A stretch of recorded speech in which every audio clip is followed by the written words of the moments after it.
안녕하세요. 사연에 빠지다의 DJ 민영입니다.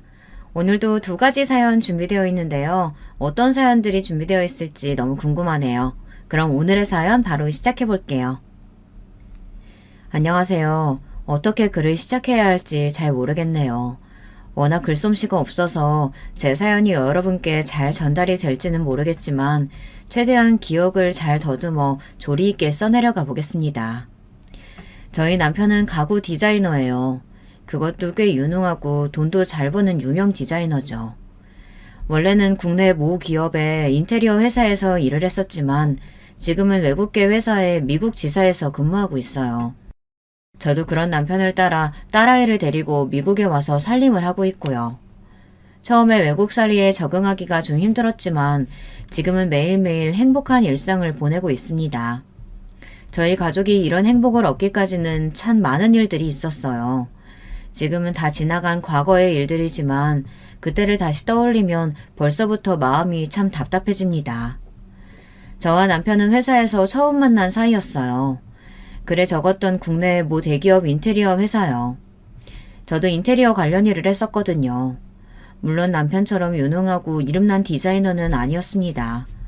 그저 평범한 사원이었고 남편과는 거리가 먼 사람이었어요. 남편은 언제나 사람들에게 둘러싸여 있었고 어딜 가나 촉만 받는 인재였습니다. 모두가 남편과 친해지기 위해 난리였고 회사 여사원들은 다들 남편에게 호감을 가지고 있었죠. 남편은 능력이 좋을 뿐만 아니라 외모도 훤칠하고 성격도 다정하고 모난 곳이라고는 하나도 없는 말 그대로 완벽한 남자였거든요. 게다가 나이까지 딱 결혼 정년기에 여자친구도 없었으니 회사 여사원들이 다들 눈독을 들일만 했죠. 저도 그 중에 하나였고요. 그러나 제가 남편에게 관심이 있다고 한들 남편은 지극히 평범했던 저에게 당연히 관심이 없을 거라고 생각했고 저는 그저 먼 발치에서 남편을 바라보기만 했습니다.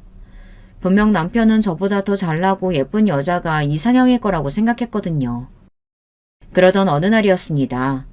그날도 여느 때와 같이 회사에 출근해 일을 하고 있었는데 남편이 제게 먼저 말을 걸어왔어요. 남편이 제 존재를 알고 있다는 사실만으로도 충분히 놀랄 노짜였는데 제 이름부터 소속 부서까지 알고 있더라고요.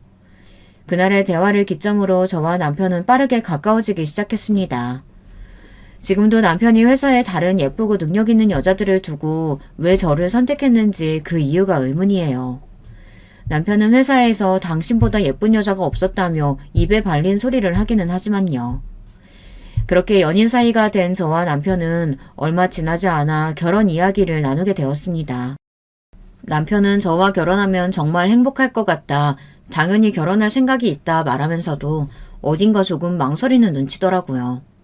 그래서 혹시 무슨 문제라도 있냐 물으니 남편은 사실 지금껏 하지 못했던 이야기가 있다며 남편의 어머니 이야기를 꺼냈습니다. 우리 어머니께서 조금 특이하셔. 우리 부모님 나 어렸을 적에 이혼하셨다는 얘기는 했었지. 정확한 이유는 모르겠지만 아마 어머니 때문일 거야. 어머니에 대해 너한테 전부 다 말해주면 괜히 선입견 생길까봐 자세히 이야기해주진 못하겠지만 이상한 점이 좀 많으신 분인 건 인정해. 하지만 알고 보면 그렇게 나쁜 분은 아니셔. 결혼 후에 너한테까지 피해가는 일 없게 최대한 노력해볼게. 더 자세히 캐묻지 말고 그냥 나 한 번만 믿어주라.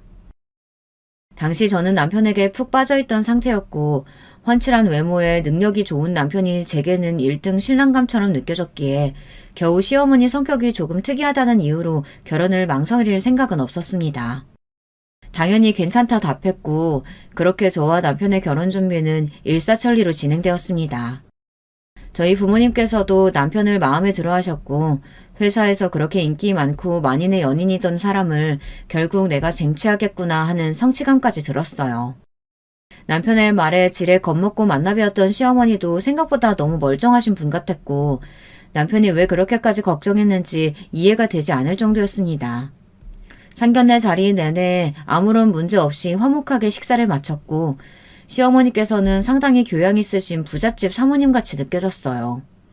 저희 부모님께서도 시어머니를 보시고는 혼자서도 아들을 참 훌륭하게 키우셨다며 인격적으로도 괜찮은 분 같다 칭찬 일색이었습니다.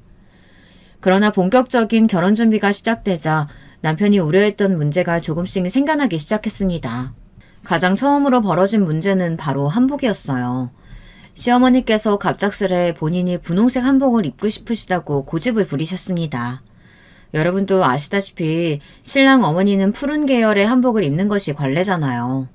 그렇지만 시어머니께서는 본인은 분홍색이 더 잘 어울린다며 요즘 시대에 그런 관례가 뭐가 중요하냐, 본인도 분홍색을 입게 해달라 억지를 부리셨어요.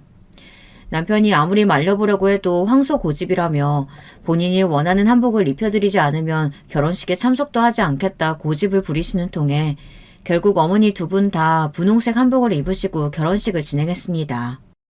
식장을 찾아주신 하객분들은 모두 제가 어머니가 둘 있는 줄 알았다며 우스갯소리를 하시더라고요. 거기까지는 그래도 어느 정도 애교로 넘어갈 수 있는 수준이었어요. 시어머니의 황소 고집은 그 이후로 계속되었어요. 처음에는 한복으로 시작했지만 나중에는 예식장 위치, 식시간, 꽃 장식 모든 것들을 본인 마음대로 정하려 하셨습니다. 참다 못한 제가 어머님을 만나 뵙고 이야기를 드리겠다 했지만 남편은 아마 만나봤자 아무 소용도 없을 거라고 결혼식까지만 참아달라, 결혼 후로는 절대 이런 일 없게 하겠다 저를 말렸어요. 지금 와서 돌이켜보면 그 말을 믿은 제가 호구였죠. 시작부터 제대로 하는 일이 아무것도 없는데 결혼하고 난 후라고 뭐가 달라지겠어요. 하나를 보면 열을 안다고. 그렇지만 그 당시에는 남편이 너무 좋았기에 속는 셈 치고 남편 말을 믿겠다 했습니다. 많은 문제가 있었지만 결혼식 관련해서 시어머니와 가장 큰 갈등을 빚었던 것은 바로 식사 문제였습니다. 시어머니께서는 극강의 채식주의자셨거든요. 남편 또한 아주 어렸을 적부터 고기를 먹지 못하고 자랐다고 했습니다. 그래서 초등학교 시절에는 남들보다 키도 작고 엄청 마른 체형이었다고 하더라고요. 급식에서 나온 고기도 일절 손을 못 대게 하셨지만 남편은 그런 시어머니의 눈을 피해 밖에서 몰래 고기를 먹었다고 해요. 그 덕분인지 지금은 키도 훤칠하고 건장한 체격이지만 여전히 시어머니께서 남편이 고기를 먹는 것을 너무나 싫어하시고 그 문제로 몇 번 말다툼도 해봤지만 도저히 답이 없어서 시어머니 앞에서는 채소만 먹으며 장단을 맞춰드리고 있다고 했습니다. 시어머니께서는 남편의 식단에 참견하는 것도 모자라 결혼식 뷔페까지 전부 채식으로 만들어야 한다고 주장하셨어요. 여러분께서는 이 상황이 이해가 가시나요? 아무리 본인이 채식주의자라고 해도 그렇지 저희 결혼식을 찾아주시는 하객분들이 시어머니 때문에 풀만 뜯어먹고 가실 이유는 없잖아요. 게다가 결혼식에서 가장 중요한 것은 신랑도 아니고 신부도 아니고 다름 아닌 식사라는 것을 여러분도 모두 잘 알고 계실 거라고 생각합니다. 채식 뷔페라니 생각만으로도 너무나 끔찍하고 하객분들에게 예의가 아닌 행동이라 느껴졌어요. 시어머니께서는 몹시 강경하셨지만 저도 이것만큼은 절대 양보할 수가 없었고 식장 측에서도 따로 채식 뷔페는 준비해주기 어렵다는 의견을 전달해 결국 뷔페는 원래대로 진행하게 되었습니다. 그때 이상함을 느끼고 결혼 준비해서 발을 뺐어야 했는데 도대체 사랑이 뭐라고 그렇게 눈이 멀었는지 모르겠어요. 완전 불나방이 따로 없었죠. 말도 많고 탈도 많던 결혼식이 어찌어찌 끝나고 신혼생활이 시작되었지만 신혼생활은 제가 상상했던 것만큼 달콤하고 행복하지는 않았습니다. 저는 결혼 후에도 계속해서 회사를 다닐 생각이었지만 시어머니의 생각은 조금 달랐던 모양이에요. 시어머니께서는 여자는 집에서 살림을 하는 게 맞다. 남편이 멀쩡히 잘 살아있는데 무슨 여자가 바깥으로 나도나면서 그냥 집에서 살림이나 하고 남편 뒷바라지나 하라고 제 회사 복귀를 막으셨습니다. 남편 또한 돈은 본인이 벌어올 테니 제가 집에서 살림을 해주길 바라는 눈치였고요. 조금 아쉽기는 했지만 남편이 유능하고 벌이도 좋은 사람이었으니 크게 고집 부리지 않고 회사를 그만두었어요. 저희가 신혼생활을 시작했던 곳은 신축 아파트였는데요. 시댁과는 엎어지면 코다울 거리였고 시어머니께서는 아침에 눈을 뜨시자마자 저희 집으로 오셔선 저녁을 먹고 잠들기 직전까지 계시다 가시기 일쑤였습니다. 따로 살았지만 사실상 거의 모시고 사는 수준이었고 스트레스가 극심했어요. 시어머니의 남편에 대한 집착은 정말 상상 초월이었습니다. 드라마나 영화에서만 보던 못된 시어머니의 정석이었어요. 세상에 이런 사람이 정말 존재하는구나 싶었죠. 같은 밥을 먹어도 남편 입에 들어가는 건 가장 귀한 것들로만 골라서 먹이시고 제 입에 들어가는 건 걔도 못 먹을 만한 것들이어도 전혀 신경 쓰이지 않는 모양이었습니다. 매일같이 본인 아들이 아침에 뭘 먹고 나갔는지 어떤 옷을 입고 나갔는지 확인하는 건 기본이었어요. 그 중에서도 가장 스트레스가 받는 것은 역시나 바로 시어머니의 극심한 채식 사랑이었습니다. 시어머니께서는 남편뿐만 아니라 저에게도 채식을 강요하셨고 매일같이 저희 집에 드나드시니 몰래 고기를 먹을 틈도 없었어요. 저는 원래 고기를 워낙 좋아하는 사람이에요. 친구들이 다이어트다 뭐다 하며 샐러드 같은 야채들만 먹을 때도 전 한 번도 쳐다본 적이 없을 정도입니다. 밥상에 고기 반찬이 없으면 밥이 안 넘어가는 사람인데 결혼하고 나서부터는 극성맞은 시어머니 때문에 두부 넣은 시래기 된장국에 나물들만 먹고 사려니 진짜 미치고 돌아버릴 노릇이었어요. 사람이 먹는 즐거움이 정말 크잖아요. 제대로 먹지 못하니 너무 힘들고 잠도 잘 못 자겠고 시어머니가 집으로 돌아가신 후에 야식으로 먹으면 되질 않느냐 생각하실 수도 있지만 시어머니께서는 매일같이 9시, 10시나 되어서야 집을 나서셨고 밤늦게 뭘 먹는 것도 한두 번이지 매일 야식을 먹으면 다음날 소화도 안 되고 속도 안 좋고 무엇보다도 제가 좋아하지도 않은 음식들을 매일같이 차려대고 메뉴를 구성하는데 채식밖에 할 수 없다는 사실이 제일 스트레스 받는 부분이었습니다. 게다가 밥 먹을 때마다 어찌나 채식 거리며 고기 먹는 사람들을 싸잡아서 비하하고 욕하시는지 귀에서 피가 나는 기분이었어요. 고기 먹는 사람들은 전부 다 야만인이야.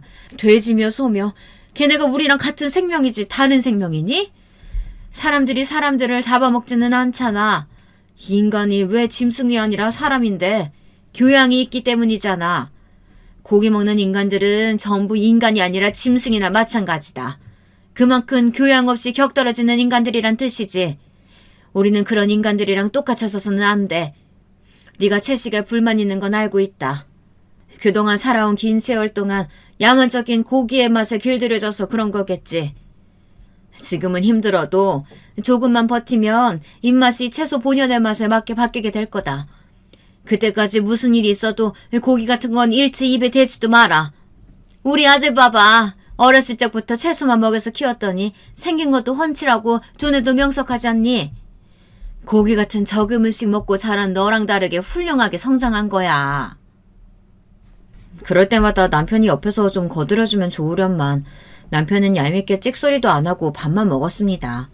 그러나면 최대한 저한테 피해가 안 오게 막아준다던 남편은 여전히 결혼식 때처럼 아무것도 하는 일이 없었어요. 시어머니 앞에서는 한마디도 못하고 뭐든 내내 거리면서 시어머니 말이면 죽는 신용이라도 할 기세였습니다. 그러면서 시어머니께서 집으로 돌아가신 후 새벽에 야식으로 치킨을 시켜달라느니 라면을 끓여달라느니 뻔뻔하게 부탁하는 모습을 보면 우라가 치밀었어요. 어머니께서 그렇게 채식으로 키웠다는 남편이 뒤로는 치킨이며 라면이며 원하는 대로 다 먹고 다닌다는 사실을 콱 불어버리고 싶을 정도였습니다. 남편이 괜히 내 편이 아니라 남편이라고 불리는 게 아니더라고요. 게다가 시어머니의 문제는 채식뿐만이 아니었습니다. 앞으로 이야기할 것들에 비하면 사실 채식 정도는 귀여운 수준이라고 할 수 있었죠. 일단 시어머니께서는 외모에 대한 집착이 너무나도 심했습니다. 물론 여자들은 나이를 먹어도 다 똑같은 거 알고 있어요.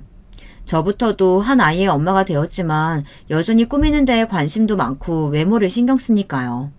하지만 시어머니께서는 외모 욕심이 과해도 너무나 과하셨습니다. 아침 저녁으로 오이팩을 하시질 않나, 피부에 좋다고 우유를 들이채로 사와서 우유 목욕을 하시지 않나, 채식주의자라면서 생명을 아까워하신다는 분이 소두를 착취해서 짜낸 우유를 사용해도 아무렇지 않으신 모양이었습니다. 그저 본인 입에만 안 들어가면 다인가 싶었어요. 게다가 각종 밍크 코트며 어울리지도 않는 명품 옷들을 홈쇼핑에서 나오기만 하면 중독자처럼 사들였어요. 저보다 옷이 더 많을 정도였습니다. 생명을 아껴야 한다며 목을 부르짖어 채식을 외치시던 분이 밍크 코트가 웬 말인가요? 이 얼마나 어불성설인가요? 시어머니께서는 본인 입으로 들어가는 생명은 안타깝고 본인 몸에 걸치는 생명은 전혀 안타깝지 않으셨는지 매일같이 가죽옷을 사들이셨어요. 물론 거기까지는 본인의 취향이니 조금 모순적인 부분이 있어도 그러려니 하고 넘어갈 수도 있었습니다. 하지만 가장 큰 문제는 시어머니께서 비싼 옷과 가방들을 사들이시는 돈이 전부 남편 주머니에서 나오는 것들이라는 사실이었어요. 남편은 그동안 어머니께서 본인을 혼자 키우시며 고생을 많이 하셨으니 이 정도는 생활비 개념으로 드리는 걸로 이해해달라 부탁했지만 제가 느끼기에는 생활비 정도가 아니었어요. 그놈의 모임은 또 어찌나 많은지 제가 봤을 때는 다 이상한 모임이었어요. 그런 자리에 나가실 때마다 새 옷을 사서 걸치고 3시간을 자리에 앉아서 얼굴에 분을 두드리시고는 부잣집 사모님인 양 구시더라고요. 그러면서 남에게 조금이라도 흐트러진 모습을 보이는 걸 극도로 싫어하셨습니다. 꼭 강박증이라도 있는 사람 같았어요. 저에게 하루가 다르게 오늘 본인의 얼굴이 어떻냐 저렇냐 물어보시고 하루 종일 손거울을 손에서 놓으시지 않았습니다. 본인은 아니라고 주장했지만 공주병 그 자체였어요. 시어머니 얼굴에 작은 뾰루지라도 나는 날에는 집 전체가 재앙이었습니다. 하루 종일 그 뾰루지를 들여다보며 괜찮아졌니 어쨌니 얘기를 늘어놓으시고 이것 때문에 얼굴이 다 망했다느니 소리를 지르시질 않나 갑자기 우시지를 않나 처음엔 그런 시어머니의 모습을 봤을 때는 좀 불경스러운 말이지만 치매가 오신 줄 알았어요. 보통 노년의 여성이 얼굴에 뾰루지 하나 났다는 이유로 사춘기 소녀처럼 속상해하지는 않잖아요.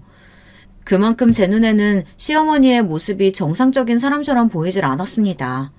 이런 시어머니의 예민한 기질은 외모뿐만이 아니라 다른 곳에도 똑같이 적용되었어요. 시어머니께서는 빨래며 설거지며 본인만의 방법이 정해져 있었고 제가 반드시 그 방법과 똑같이 집안일을 따라야 했습니다. 접시 놓는 자리, 국그릇 놓는 자리가 따로 있을 정도였고 제가 어쩌다 그렇게 하지 않고 다르게 그릇을 놓으면 불같이 화를 내시며 자리를 왜 지키지 않았냐고 짜증을 내셨어요. 빨래 또한 본인 방법대로 개놓지 않으면 아무렇게나 펼쳐서 저에게 던지시면서 다시 접으라고 고래고래 소리를 지르셨습니다. 무슨 강박증 환자도 아니고 도대체 내가 왜 이렇게까지 해야 하나 싶어 남편에게 이야기를 꺼내봐도 우리 어머니 유별나시다고 했잖아. 결혼 전에도 다 이야기했었는데 왜 이제 와서 모르는 척 이야기하냐? 뻔뻔한 대답뿐이었고 너무 짜증이 났어요. 제 손으로 선택한 남편이지만 너무나 후회스러운 기분이었습니다. 저런 인간 뭐가 좋다고 뭘 믿고 이런 생지옥에 스스로 걸어들어왔나 싶었죠.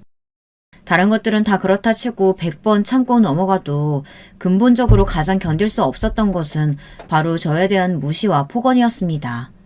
시어머니께서는 본인 아들을 너무나 사랑하시는 분이었고 아마 이 세상 어떤 여자를 데려와도 본인 아들이 더 아깝다고 말할 만큼 아들에 대한 자부심이 대단하셨어요. 어떻게 처음 인사드리러 갔던 날 그렇게 인자한 얼굴로 아무렇지도 않은 척 연기를 하실 수 있었는지 신기할 따름이었습니다. 틈만 나면 저에게 본인이 어떻게 아들을 키워냈는지, 이혼한 후 어떤 고생들을 하며 지내셨는지 옛날 이야기들을 쏟아내셨고 하도 들어서 이야기 패턴까지 다 기억할 정도입니다. 남편하고 갈라서고 나서 세상이 얼마나 막막하던지. 요즘 같은 세상에야 여자들이 아무렇지 않게 남자들처럼 대접받고 살아가지. 나 때만 해도 여자들은 혼자서는 아무것도 못하는 존재였다. 나 하나 되니까 이렇게 네 남편을 훌륭하게 키워낸 거야.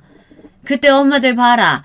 고기랑 가공식품이 얼마나 몸에 안 좋은지도 모르고 소세지며 라면이며 지들 자식한테 아무렇지도 않게 먹이니 애들이 그렇게 매가리도 없고 볼품없게 자라지.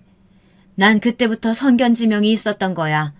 우리 아들 봐봐라. 얼마나 잘 컸니? 얼굴도 잘생겨, 키도 커, 공부도 잘해. 성격도 어쩜 저렇게 좋아. 아유, 어쩜 저렇게 나를 쏙 빼닮았는지 몰라. 이게 다 내가 어렸을 적부터 채식을 시켰던 탓이다. 몸에 안 좋은 고기 먹지 않고 자라니 뭣도 모르는 인간들이 떠들어대는 말과는 다르게 오히려 키가 더 컸잖아. 게다가 성격도 야만스럽지 않고 말이야. 아유, 그에 반해 너는 아유, 어렸을 적부터 얼마나 고기를 먹고 자랐는지 뻔히 보인다 보여. 본인 자랑을 하고 싶으시면 자랑만 하실 것이지 시어머니께서는 언제나 자랑 끝에 저와 제 부모님을 깎아내리는 이야기를 꼭 넣으셨어요.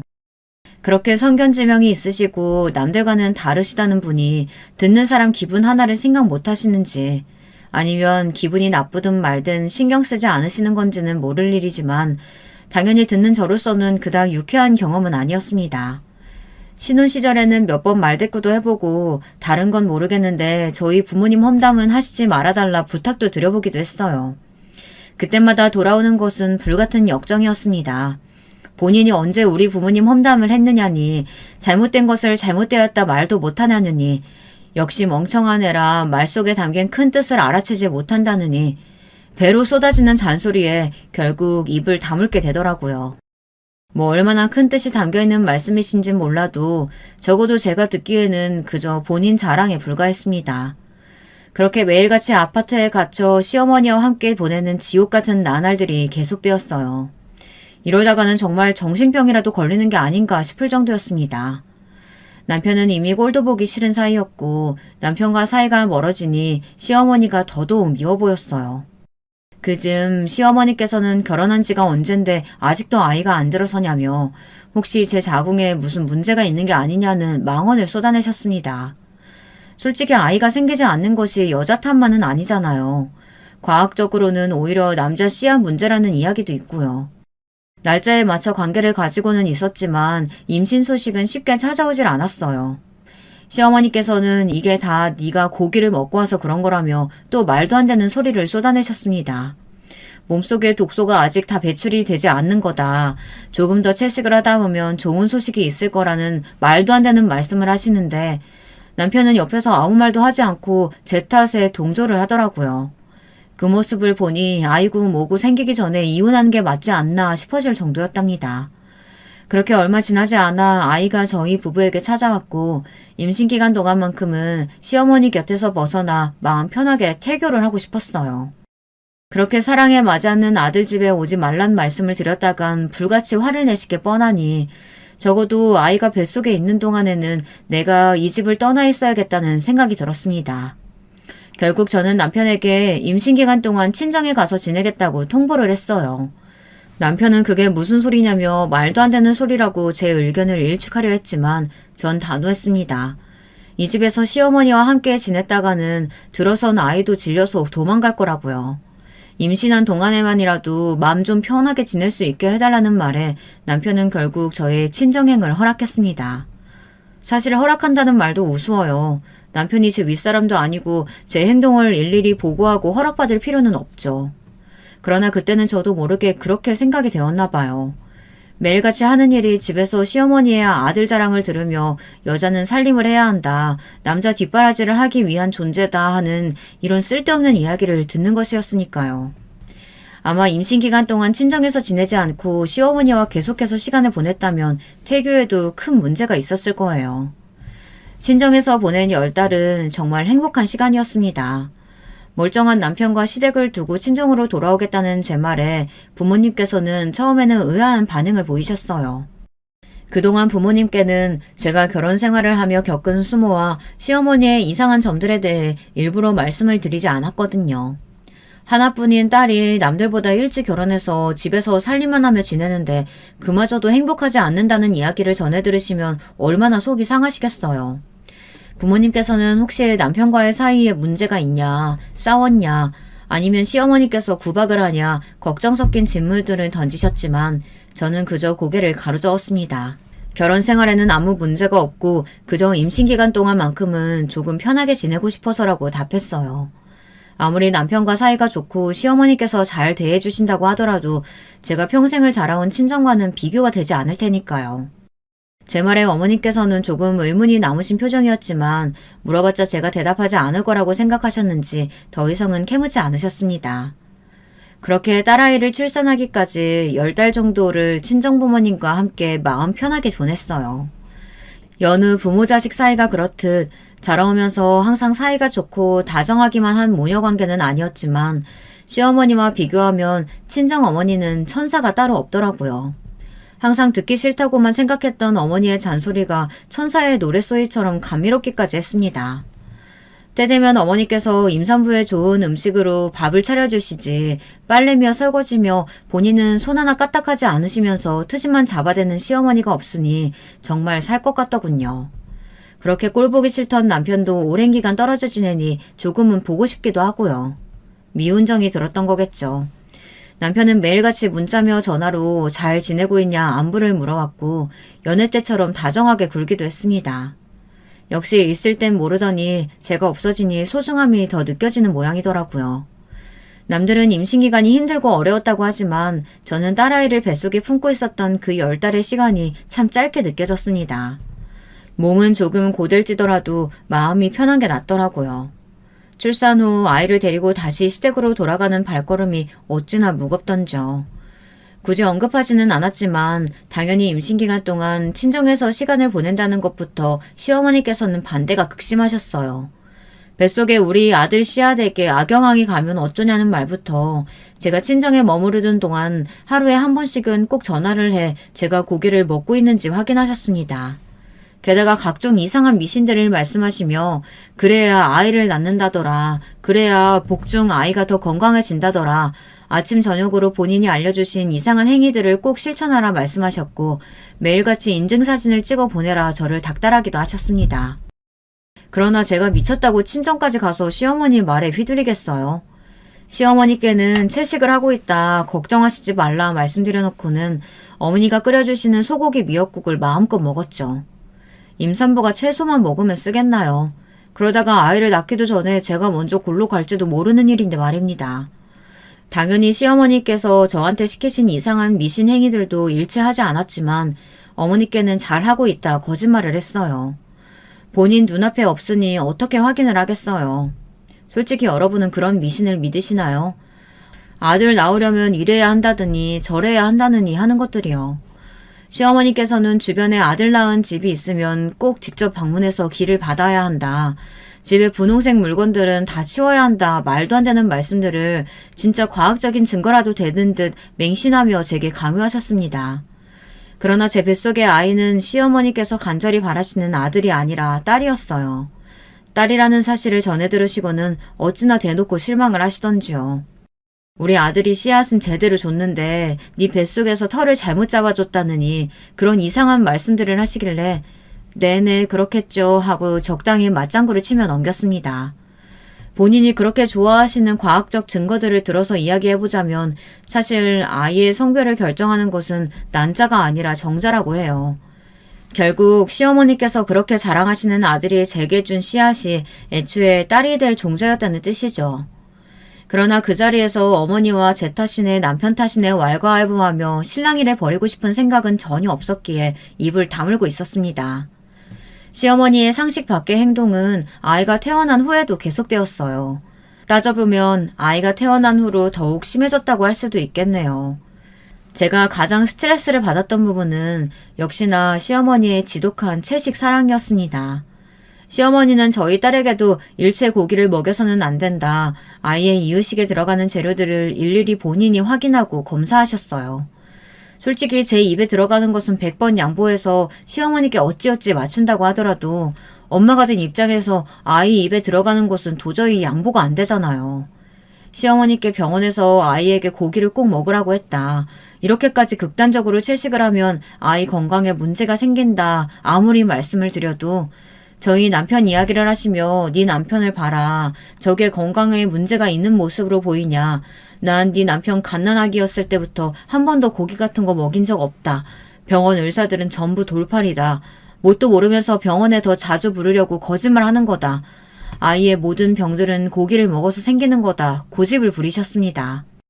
솔직히 말하자면 그때부터 정말 있는 정 없는 정이 다 떨어지기 시작했어요. 이전까지는 어떻게 해서든 좋게 넘어가려고 했었지만 아이에게마저 채식을 강요하시는 시어머니가 도저히 정상인처럼 느껴지지 않았거든요. 게다가 그뿐만 아니라 시어머니께서는 아이가 아플 때 약을 먹이거나 병원에 데려가지도 못하게 하셨어요. 혹시 아나키라는 말 들어보셨나요? 약 안 쓰고 아이를 키우기의 준말로 말 그대로 약을 안 쓰고 아이를 키우는 사람들을 칭하는 용어예요. 시어머니께서는 아픈 아이를 병원에 데려가 치료하지 않고 자연치유를 한답시고 끙끙 앓게 두면서 아이가 몸 공부를 하고 있다고 말도 안 되는 주장을 하셨습니다. 무조건 맞아야 하는 필수 백신들도 소리를 고래고래 지르면서 절대 맞아서는 안 된다고 고집을 부리셨어요. 저도 그런 부분들에 대해서는 도저히 어머니께 져드릴 수가 없었습니다. 특히 제가 가장 어머니와 마찰을 자주 빚었던 부분은 바로 관장이었습니다. 네, 여러분께서 알고 계시는 그 관장이요. 너무나 작고 여리고 소중한 아이에게 관장이라뇨. 상상만 해도 끔찍하고 말이 안 되는 행위였지만 어머니께서는 아이가 열이 오를 때마다 뱃속에 독소가 들어서 그런 거라며 관장을 해야 한다 고집을 부리셨습니다. 다행히도 남편 또한 채식까지는 어찌어찌 어머니 고집에 맞추고 있었지만 아이를 병원에 데려가지 않고 이상한 방법으로 치료하려 하시는 시어머니의 행태까지는 이해가 불가능했는지 그만 좀 하시라며 제 편을 들었어요. 만약 남편마저 시어머니의 장단에 맞춰 아이에게 이상한 짓을 하려고 했다면 저는 더 이상 참지 못하고 그대로 이혼을 결심했을 것 같아요. 시어머니께서는 본인이 주장한 치료법들이 하나같이 먹히지 않자 그러다 후회할 거다. 원래 사람 몸은 자연적으로 다 치유가 되는 것인데 어렸을 적부터 약에 의존하여 살다 보면 나약해지는 것이라 혀를 차셨습니다. 어머니 제발 좀 그만하세요.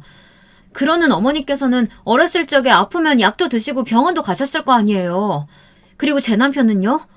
남편도 어렸을 적에 아프면 약 먹고 병원도 가고 할 거 다 했다던데 왜 저희 애한테만 그러시는 거예요? 그리고 저희 딸 어머니 아이 아니에요. 하나부터 열까지 어쩜 그렇게 어머니 마음대로만 하려고 하세요? 뭐가 내 애가 아니야? 우리 아들 애니까 내 애나 다름없지. 너 지금 애 낳았다고 유세냐? 아들도 못 낳고 쓸데없는 딸이나 낳은 주제에 뭐가 그렇게 살았다고 시애미한테 눈을 똑바로 뜨고 대들어? 그래, 나나 우리 아들이나 예전부터 아프면 약 먹고 병원 가고 다 했다. 그러니 지금 조금만 아프면 골골대는 거 아니야. 내가 설마 내 소녀 잘못되라고 이상한 걸 시키겠니? 나랑 내 아들은 실패했으니 우리 손주라도 건강하게 살 수 있도록 내가 도와주는 거잖아. 아휴, 이미 고기 먹여서 반쯤은 실패했지만 병원이라도 안 가야지. 너 무지도 죄라고 했어. 나중에 네 애한테 미안하지도 않을 것 같니? 엄마가 돼서는 아이 몸에 대해서 공부하고 노력을 해야지. 조금 아프면은 바로 병원에 데려가고 무슨 성분이 들어있을지도 모르는 약 먹이고 그래도 되는 거야? 시어머니께서는 도저히 대화가 통하는 상대가 아니셨습니다. 꼭 본인이 만든 세상에 갇혀 사시는 분 같았어요. 전부터 이상한 분이라는 건 알고 있었지만 아이를 병원에 데려가면 안 된다고 악을 쓰는 모습이 정말 무서울 정도였습니다. 남편 또한 그런 시어머니를 말리며 제발 좀 그만하시라. 아버지께서도 어머니가 이렇게 말도 안 되는 억지를 자꾸 부리시니 견디지 못하고 이혼하신 게 아니냐 언성을 높였습니다. 시어머니께서는 남편 입에서 나온 아버지 얘기에 꼭 발작이라도 하시는 것처럼 몸을 덜덜 떠셨어요. 어떻게 네가 나한테 그런 말을 할 수가 있냐. 내가 널 지금껏 어떻게 키운 줄 알고는 있느냐. 너도 속으로는 지금껏 아빠를 그리워했던 거냐. 키워준 애미보다 씨앗만 뿌리고 사라진 애비가 더 소중했던 거냐. 이런 말도 안 되는 말씀을 쏟아내시더라고요. 그런 게 아니라고 아무리 말씀드려봤자 시어머니께서는 배신감에 치를 떨며 미친 사람처럼 소리를 고래고래 지르셨어요. 결국 남편에 의해 강제로 집 밖으로 끌러 나가셨습니다. 시어머니의 고함 소리에 아이는 자지러지게 울고 저도 정말 울고 싶은 기분이었어요. 그 일이 있은 뒤로 시어머니께서는 한동안 저희 집을 찾지 않으셨습니다. 아이가 어떻게 지내고 있는지, 남편 밥은 잘 해 먹이고 있는지 하루에 한 번씩은 꼭 전화해서 꼬치꼬치 캐묻고 트집을 잡으시던 분이 웬일인지 전화도 하지 않으시더라고요. 그렇게 본인 목숨처럼 아끼시던 아들이 본인 편을 들지 않고 제 편을 든 것이 충격적이었던 것인지 아니면 아들 입에서 나온 아버지 이야기가 충격적이었던 것인지 어느 쪽인지는 알 수 없었지만 저로서는 어느 쪽이든 앞으로 시어머니의 참견이 사라진다면 대환영이었습니다. 그렇게 한동안 시어머니와의 연락 없이 평화로운 나날들이 이어졌어요. 이대로 쭉 지낼 수만 있다면 정말 더할 나위 없겠다 싶을 정도였습니다. 솔직히 말해서 길면 일주일 정도 갈 거라고 생각했던 시어머니의 시위 아닌 시위는 상당히 오랜 기간 계속되었어요. 거의 한 달여간을 찾아오시지도 않고 연락도 일절 안 하셨거든요. 처음에는 저러다 제풀에 지쳐 다시 연락을 해오실 거라고 신경 쓰지 말라던 남편도 기간이 그쯤 되니 마음에 걸리기는 하는 모양이었습니다. 결국 저와 남편은 딸아이를 데리고 시댁을 찾았어요. 시어머니께서는 여전히 기분이 상하신 듯 보였지만 저희를 매정하게 내치지는 않으셨습니다. 시어머니께 먼저 손을 내밀어 사과를 드리기는 했지만 앞으로도 시어머니께서 요구하시는 대로 아이에게 채식을 시키거나 아플 때 약 대신 민간요법을 사용할 생각은 추호도 없다는 뜻을 분명하게 전했어요. 시어머니께서는 별 대꾸 없이 너희들 알아서 하라는 식이었고 어머니께서도 이제 포기를 하셨구나 싶었습니다.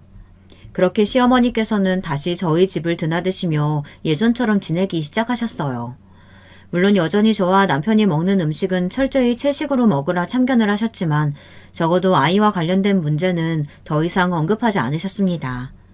게다가 시어머니께서는 딸을 몹시 예뻐하셨어요. 그런 모습을 보고 그래, 그래도 시어머니 손주인데 설마 이상한 마음에서 그런 짓을 하시지는 않았겠지. 시어머니께서도 시어머니의 나름대로 아이를 위하는 마음에서 그러셨던 거겠지. 그간 시어머니의 행동들을 애써 좋은 쪽으로 생각하려 했어요. 그렇게 나름대로 평화협정이 맺어진 채 지내던 어느 날이었습니다. 그날은 제가 개인적인 일이 생겨 잠시 동안 딸아이를 시어머니께 맡겨놓고 외출을 했는데요.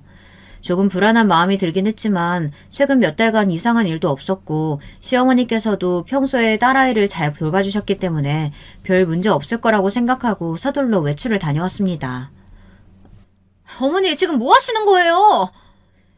그러나 외출을 마치고 집 안으로 들어서자마자 들리는 딸아이의 자지러지는 울음소리에 급하게 문을 박차고 방 안으로 뛰어들어갔어요. 그리고 저는 충격적인 장면을 목격하고야 말았습니다. 침대에 누워있는 아이에게 시어머니께서는 검은색 가루를 먹이고 계셨어요. 아이는 입가에 검은 가루를 잔뜩 묻힌 채 기침을 해대며 울고 있었고 시어머니께서는 몹시 당황하신 얼굴이었습니다. 알고 보니 그동안 시어머니께서는 제 앞에서만 아나키 짓을 그만두신 척 하면서 제가 보지 않는 곳에서 저희 딸에게 숟가루를 먹이고 계셨던 거예요. 정말 엄청난 분노가 밀려왔고 그대로 시어머니께 달려들어 어머니를 밀치고 울고 있는 아이를 안아들었습니다. 더 이상 한시도 시어머니와 같은 공간에 있고 싶지 않았어요. 그대로 어머니를 두고 아이와 함께 집 밖으로 나왔습니다. 아이는 여전히 콜록대며 숟가락을 뱉어내고 있었고 그 모습을 보니 마음이 찢어지는 기분이었습니다. 남편에게 전화해서 상황을 설명하고 나 이대로는 더 이상 못 살겠다. 당신이 시어머니와 인연을 끊든 내가 당신과 이혼을 하든 둘 중 하나다 말하자 남편은 잠시 대답이 없더니 알겠다며 퇴근 후에 다시 이야기하자고 했어요. 그렇게 저녁이 되어 남편과 함께 집에 돌아오니 시어머니께서는 숟가락을 깨끗이 치워놓고 사라지셨더라고요. 마치 아무 일도 없다는 듯이 말이에요. 남편은 솔직히 말하자면 본인도 이제 슬슬 한계인 것 같다며 어머니의 기행을 더 이상 두고 보기 힘들다고 하더라고요. 그동안은 그래도 본인을 키워주신 어머니시니 최대한 이해하고 받아들여 보려고 노력했지만 남편도 부모가 되어보니 자식이 고통받는 모습은 도저히 견디기가 힘들었던 모양입니다. 그러나 평범한 방법으로는 어머니를 완벽히 떼어놓기 힘들 것 같았고 남편과 함께 밤새 머리를 굴린 끝에 저희는 한 가지 방법을 생각해냈어요. 그렇게 저희 남편은 얼마 후 갑작스럽게 해외 출장을 떠나게 되었습니다. 소식을 들으신 시어머니께서는 슬그머니 다시 저희 집으로 찾아오셨어요. 그동안 제 눈치를 보고 계셨던 것이 아니라 남편이 딸아이 문제로 화를 낼까봐 한 수 접고 계셨던 것일 테니까요. 역시나 예상대로 시어머니께서는 아이에게 숟가루를 좀 먹인 것이 뭐가 그리 문제냐고 다 애 건강해지라고 그런 거다. 숟가루를 먹으면 해독작용도 되고 좋다더라. 말도 안 되는 말들을 나부대셨고 저는 그럼 제가 보는 앞에서 시어머니께서도 숟가루를 한번 드셔보시라고 그런 말이 목 끝까지 차올랐지만 애써 삼켜냈어요. 그 일이 벌어진 뒤로 남편은 시어머니께 별말 하지 않았으니 남편은 이 일을 용서하고 넘어가기로 했다고 생각하시는 모양이었습니다. 제가 대꾸를 하지 않자 남편 짐은 잘 챙겨주었냐. 외국으로 출장을 다니다니 우리 아들 능력도 좋지. 너는 우리 아들 같은 남자 만나서 참 복받은 거다. 연신 남편 칭찬을 늘어놓으셨고 저는 그러든지 말든지 한 귀로 듣고 한 귀로 흘리며 아이를 돌봤습니다.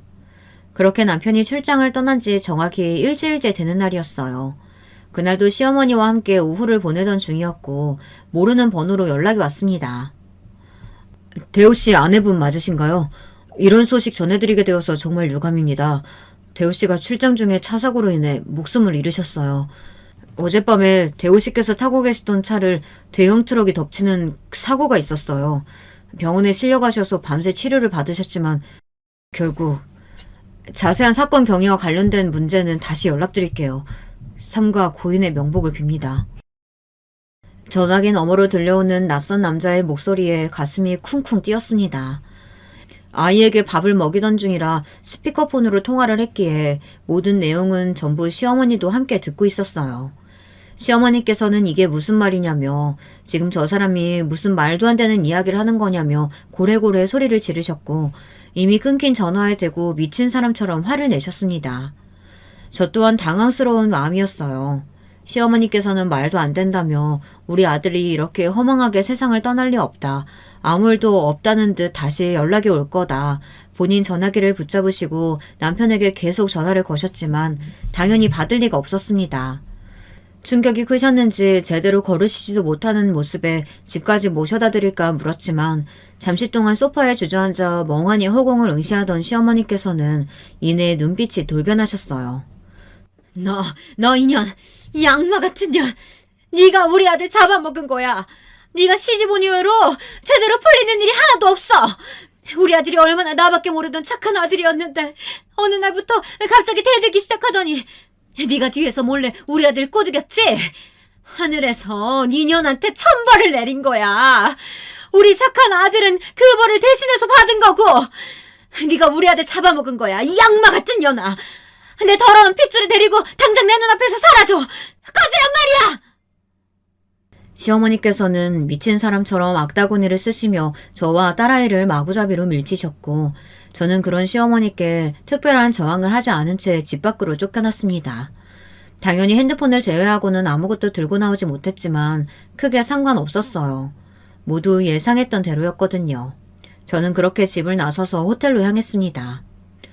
어땠어? 어머니께서 좀 믿으시는 것 같아? 호텔에는 출장을 갔다던 남편이 묵고 있었습니다. 네, 처음부터 끝까지 모두 거짓말이었고 저와 남편의 사기극이었어요. 아무리 머리를 굴려봐도 남편이 이 세상에서 사라지지 않는 이상 시어머니와 남편의 질긴 인연을 끊기가 어려워 보였거든요. 저는 남편의 물음에 완전히 계획 성공이라며 미친 사람처럼 저한테 악다구니를 쓰시며 나가라고 등을 떠밀었다고 대답해 주었습니다. 그 다음날 집을 찾아가 봤지만 예상한 대로 현관 비밀번호가 바뀌었더라고요. 시어머니께서는 전화도 받지 않으셨고 저는 딸아이를 데리고 시댁으로 찾아갔습니다. 시댁 문을 한참 동안 두드렸지만 안에서는 아무런 인기척이 없었어요. 아무래도 시어머니께서는 저희 아파트에서 지내고 계신 것 같았습니다. 계획을 확실히 마무리 짓기 위해서는 시어머니와 단판을 지어야 했기에 다시 아파트를 찾아가 벨을 눌렀습니다.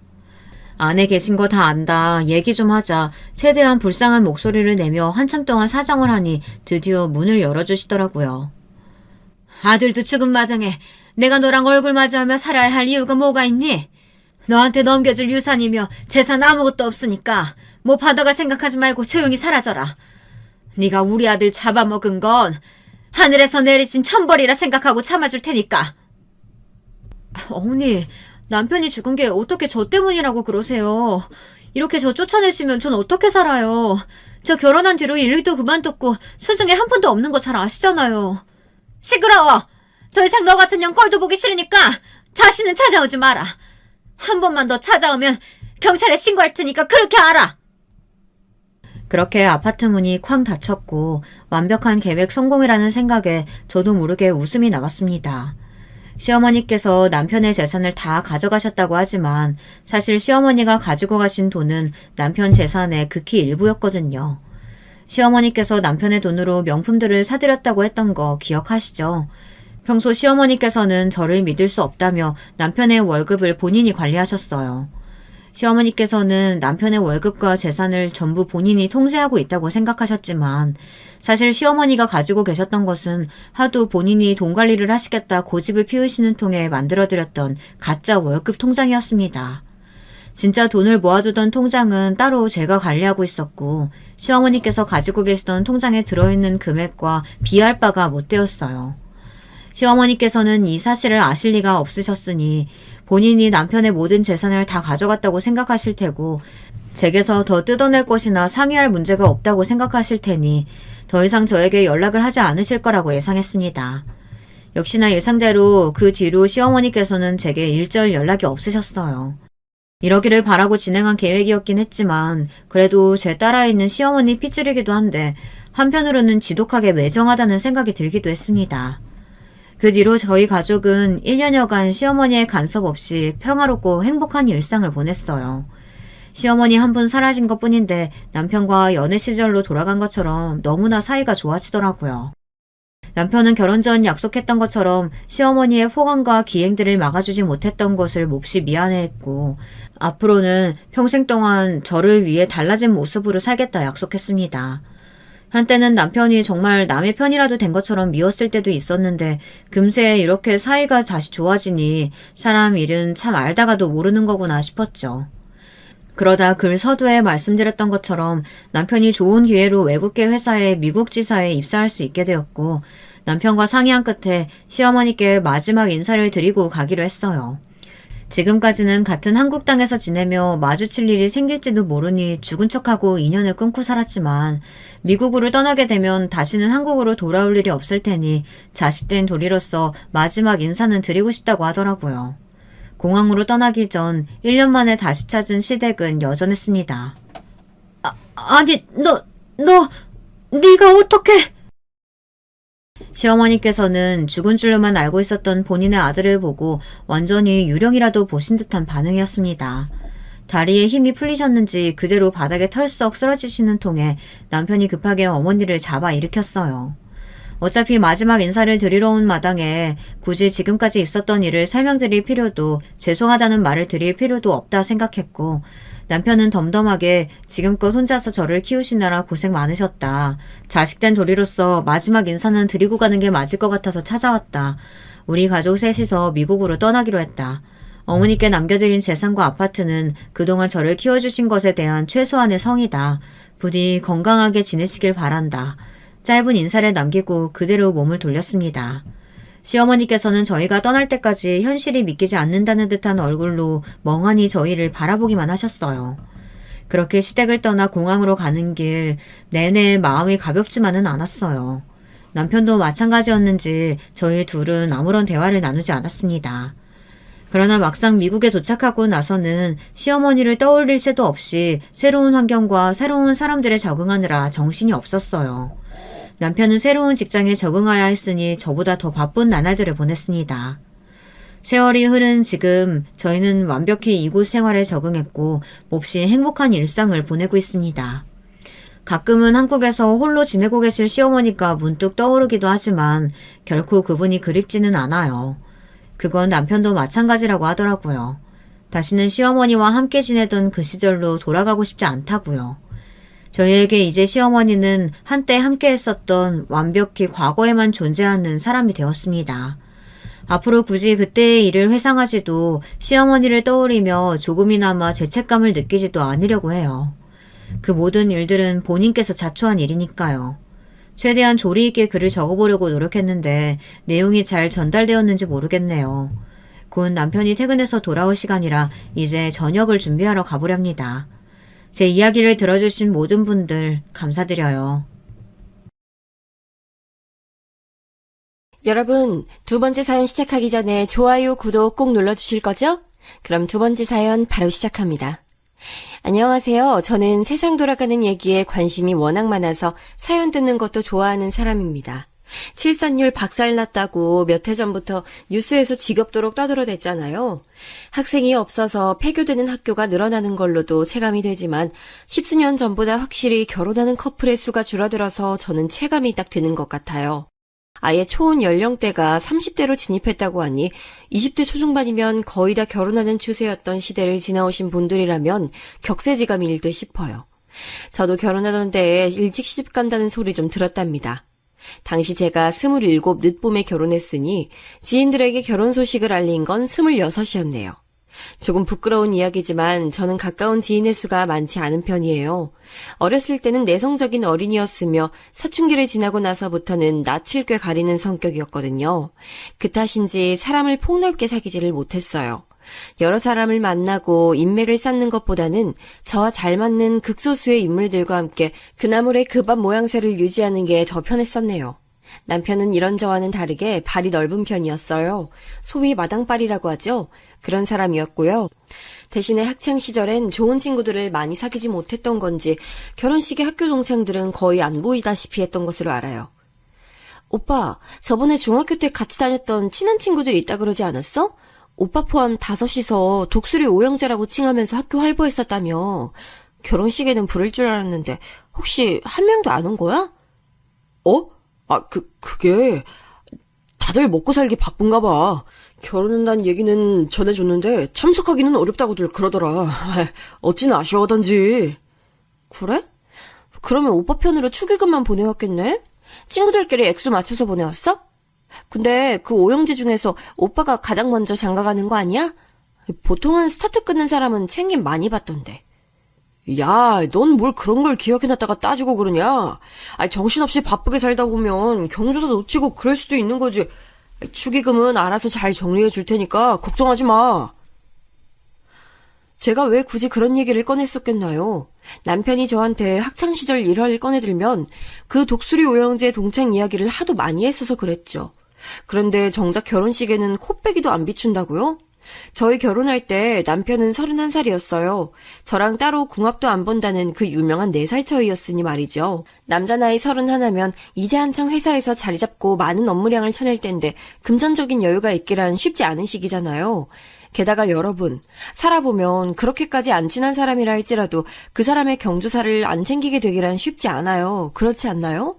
그래서 참 희한하다 싶어서 제가 고개를 갸웃했었네요. 그뿐만 아니라 그 정신없고 경황 없었던 결혼식장에도 제가 특이한 점을 포착했었지 뭔가요. 아, 여기 뷔페 괜찮아 보이는데 못 먹고 가서 아쉽네. 결혼식 하객 알바가 다 그렇지 뭐. 식사 제공하는 경우는 거의 없어. 그냥 머리수 채워주고 호응해주고 사진 찍을 때 구석에 서주고 이런 걸로 일당 챙기면 끝이니까 얼른 가자고. 더 있으나 덜 있으나 일당 들어오는 금액은 똑같은데 빨리 자리 뜨는 게 이득이지. 남편 쪽 하객이었던 사람들이 자기들끼리 떠드는 소리를 제가 아주 우연히 접해버렸던 거예요. 세상에 결혼식 하객 알바라뇨. 그건 자기 결혼식에 부를 사람이 하도 없어서 고민되는 신랑 신부가 사용하는 최후의 카드나 다름없거든요. 돈 주고 자기 하객인 것처럼 와줄 사람을 고용하는 거예요. 그런데 남편이 하객 알바를 썼더니 믿어지지가 않았어요. 결혼식 일주일 전에도 저한테 이렇게 말했던 사람이었으니까요. 채연아, 결혼식 때 몇 명 안아줄까봐 걱정하고 있는 거 아니지? 청첩장 인사 나왔을 때 네가 한숨 쉬었던 게 생각나서. 아니야 오빠, 별로 걱정 안 해. 어차피 올 사람들이 딱 정해져 있어서 그런가 봐. 나 인맥 넓지 않은 거 모두가 아니까 딱히 민망하진 않아서 다행이란 생각 중이야. 그래, 잘 생각했다. 너 걱정할 필요 없어. 내가 인맥이 워낙 넓잖아. 신부 하객이 부족하다고? 그러면 신랑 하객을 그쪽으로 옮겨버리면 돼. 나만 믿어. 내가 오죽 마당발이냐? 내가 인심과 인망의 제왕이야. 그 호언장담을 들으면서 즐겁게 웃었던 제 자신이 떠올라서 어처구니가 없었죠. 저와 길지 않은 연애를 하던 동안에도 남편은 늘 저한테 제가 사람 사귀기에는 성격이 별로라 그랬어요. 대신에 자기처럼 포용력이 드넓은 남자를 만났으니 저의 단점을 보완해서 좋은 기운을 내고 있다고 강조했었죠. 어찌나 자기가 성격이 좋고 인맥 많고 모두의 선호를 받는 인기인임을 강조했었는지 몰라요. 그런데 제가 그걸 다 믿었습니다. 그렇다고 말하면 정말로 그런 줄 알았으니까요. 남편이 제 안에 쌓아온 견고한 좋은 성격을 가진 인기인이라는 이미지가 가장 처음 깨졌던 순간이 바로 결혼식장이었던 것이죠. 하객 알바요? 생각해본 적도 없었고요. 남편은 심지어 하객 알바들을 꽤 불렀음에도 제 쪽 하객보다 숫자가 더 적었어요. 저는 인맥이 아주 좁았지만 대신에 그 사람들이 모두 참석해줬고요. 부모님의 지인분들 그리고 친척분들이 빼곡하게 와주신 게 유효했지요. 이상하다. 분명히 친척들의 숫자가 꽤 되는 집안일 텐데 왜 그렇게 친척분들이 안 보이지? 결혼식 전에도 친할머님 외에는 내가 뵌 적도 없고 참 이상하게 느껴지네. 반면에 제 시댁이 된 남편의 집안 쪽은 친척분들이 거의 안 보였어요. 제가 오죽하면 결혼식 당일에 가장 혼이 쏙 빠져있다는 예식의 주인공 새신부였음에도 그 점이 너무 이상한 것 같아서 머리에 면사포 쓴 채로도 고개를 갸웃갸웃했었을까요? 남편이 저한테 친척들 얘기도 정말 자주 해줬었는데 결혼식 전에도 인사드릴 자리가 없었고 결혼식 날에도 코빼기를 비추지 않으신 그분들은 대체 어디에 존재하는 것인지, 혹시 남편의 얘기 속에만 존재하는 것인지 정말 궁금했습니다. 아무리 그래도 집안 식구의 결혼식에 안 온 건 이상하잖아요. 그런데 나중에 알고 보니까 다 이유가 있었던 거예요. 왜 하객 알바니 친척들 불참인이를 들먹이면서 자기를 창피하게 만들냐며 되려 적반하장으로 나왔던 남편의 앞에서 저는 결혼식 날에 기가 좀 살았던 것이 비록 좁은 인맥이지만 전원 참석했다는 것과 더불어서 저의 가장 절친한 친구가 축의금을 20만 원 내면서 결혼식장에서의 자잘한 일들을 모두 거들어줬단 것이었어요. 미진아, 정말 고마워. 역시 너밖에 없구나. 내가 친구와 가나는 정말 잘 둔 것 같아서 나 지금 눈물 나오려고 그래. 새 신부가 눈물 흘려봤자 비싸게 돈 주고 받은 신부 화장만 번져. 괜히 울지 마. 나는 네 가장 친하고 가까운 친구로서 당연히 해야 할 일을 한 것뿐이니까. 저를 든든하게 다독여줬던 친구 미진이는 결혼 당시 기준으로 봐도 10년이 넘게 인연을 유지한 진짜 백이 제 사람이었어요. 인간관계를 좁고 깊게 만드는 저 같은 유형의 분들이 또 계신다면 공감이 가시겠지만 이런 사람에게는 오랜 세월을 함께 알고 지내온 유별난 존재가 꼭 하나씩은 있다죠. 그런 존재와 특별하게 마찰을 빚는 불상사가 일어나지 않는 이상 꾸준히 인연을 이어가게 되어 있거든요. 제가 결혼 소식을 가장 먼저 전했던 대상들 중에서 가장 1순위로 가까웠던 이를 뽑는다면 고민 없이 저의 가장 오래된 인연인 미진이었습니다. 중학교 1학년 때 같은 반으로 배정된 것을 계기로 인연을 쌓게 됐죠. 제가 미리 말씀을 한번 드려놓자면요. 남편 외에 저로 하여금 이렇게 사연까지 쓰게 만든 큰 요인이 미진이라고 볼 수 있어요. 미진이와 저는 정작 중학교 1학년 때 친하게 지내진 않았어요. 인사나 주고받는 같은 반 친구일 뿐이었죠. 저는 소심하고 조용했지만 편한 친구에게는 농담을 먼저 거는 모습을 지니고 있던 학생이었고요. 미진이는 반대로 학교에서 잘 놀 줄 아는 무리와 어울리며 존재감을 과시하는 학생이었어요. 여러분도 아시겠지만 학교라는 세계 안에서는 부류가 정확히 나뉘잖아요. 그래서 저와 미진이는 속한 무리가 달랐기에 접점이 없었네요. 아마 당시에 미진이가 보기에 저 같은 애들은 재미없고 놀 줄 모르는 유치한 무리로 보였을 거예요. 공부에 매진하는 모범생은 아니지만 그렇다고 노는데 치중하지도 않는 어중이 떠중이, 그게 바로 저였죠. 그런데 존재감이 힘이 있던 제가 미진이랑 어떻게 엮였는가 하면 서로의 가정사를 우연히 알고 나서부터였어요. 그런 걸 보면 사춘기 나이 때는 확실히 공감대라는 게 중요한 것 같네요. 미진이네 집안은 당시에 그 부모님이 친척 어르신을 믿고 돈을 빌려주셨다가 못 돌려받으셨어요. 그 친척 어르신네가 아예 도망가 버렸거든요. 외국으로 몰래 떠났다는 사실은 이듬해가 되어서야 밝혀졌었죠. 지금도 이런 일이 왜 없겠는가 하냐마는 예전에는 야반도주라든지 남의 돈 떼어먹고 멀리 도망가서 숨는 일이 더욱 비일비재했던 듯 싶습니다. 그런데다가 미진이의 친오빠가 하필 그때 오토바이 사고를 크게 당해서 병원 신세를 한동안 졌었어요. 비극이라면 오토바이 사고의 가해자가 미진이 친오빠였던 거겠죠. 돈이라곤 먹고 죽을래도 없었던 때였건만 피해자 측에 보상을 해줘야 했던 상황이었으니 마침 그 오토바이 사고가 났던 데가 저희 집 근처였어요. 거기가 CCTV 사각지대였는데 그래서 미진이의 어머님께서 목격자를 찾는다고 열심히 두 발로 돌아다니시다가 저희 집까지 어느 날은 찾아오셨었죠. 아직도 생생히 기억하는 게 그 추운 날씨에 자주색 겨울잠바 차림으로 볼이 빨갛게 트셔서는 애타게 이런 걸 물어보셨던 어머님의 모습이에요. 저녁 시간에 대단히 실례합니다. 저기 혹시 13일 오후에 요 앞에서 일어난 오토바이 사고요. 목격하신 바가 있나 해서요. 그 오토바이 몰았던 게 저희 아들인데요. 아무래도 좀 억울한 측면이 있어서 그렇습니다. 간절한 어머님의 목소리와는 대비되도록 저희 집 분위기가 무척 썰렁했던 것으로 기억해요. 그때가 저희 부모님이 이혼 한 해 만회하면서 한창 싸우실 시기였거든요. 저라도 뭔가 적극적으로 반응을 해드리고 싶어서 그 현장을 보진 못했지만 목격한 이웃이 나온다면 꼭 알려드리겠다고 어머님께 말씀을 드렸었죠. 그런데 어머님께서 문득 제 차림새를 살피시더라고요. 제가 그때 집에서 학교 체육복을 입고 있었거든요. 어머, 우리 딸이랑 같은 학교 다니나 보네. 몇 학년이야? 우리 딸 이름 성미진인데 혹시 아는 사이인가 모르겠네. 네? 혹시 머리 길고 입술 빨갛게 칠하고 다니는 성미진이라면 저랑 같은 반인데요. 같은 반 학생?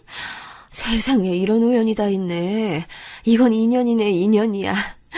학교에서 우리 미진이 보면 말 좀 걸어주고 그럴래?